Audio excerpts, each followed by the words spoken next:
ചമ്മന്തിപ്പൊടിയുടെ റെസിപ്പിയുമായിട്ടാണ് ഇന്ന് വന്നിരിക്കുന്നത്. അതിനായിട്ടൊരു 3 തേങ്ങ എടുത്തിട്ടുണ്ട്.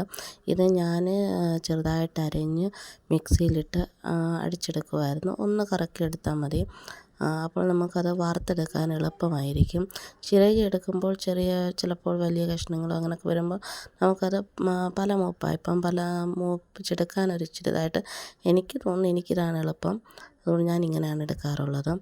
നമ്മളങ്ങനെ എടുത്ത് പിന്നെ കുറച്ച് ഉള്ളി ചെറിയ ഉള്ളിയാണ് വേണ്ടത്. ചെറിയ ഉള്ളി, കറിവേപ്പില, അതുപോലെ തന്നെ വറ്റൽമുളക്, ഇഞ്ചി ഇതെല്ലാം കൂടി ഇട്ട് നമ്മൾ ചീനച്ചട്ടിയിലിട്ട് തേങ്ങയുടെ ഒപ്പം തന്നെ ഇട്ട് നല്ലപോലെ വറുത്തെടുക്കുക.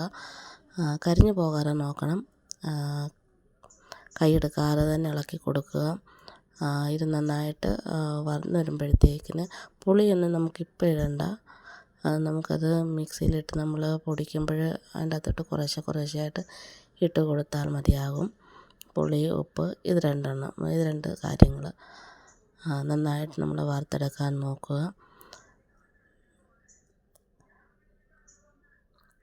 നന്നായിട്ടൊന്ന് വറുത്ത് വരുമ്പോഴത്തേക്കിന് നമുക്കതൊരു വേറൊരു പാത്രത്തിലേക്ക് എടുത്ത് മാറ്റണം.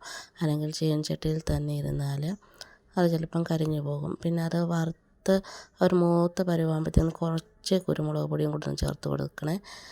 അത് കഴിഞ്ഞ് നമ്മളത് കുറേശ്ശെയായിട്ട് മിക്സിയുടെ ചെറിയ ജാറിലിട്ട്, വലിയ ജാറിലാണെങ്കിൽ ചിലപ്പോൾ ഒരുമിച്ച് വന്നില്ലെങ്കിൽ എന്തെടുക്കും. അതുകൊണ്ട് ചെറിയ ജാറിലിട്ട് നമ്മളതൊന്ന് പരുവത്തിന് ഉപ്പ് അധികമാകാതെ നോക്കണം. നമ്മൾ ലാസ്റ്റ് എല്ലാം കൂടെ ഒന്ന് മിക്സ് ചെയ്യുമ്പോൾ ഉപ്പ് കുറവാണെങ്കിൽ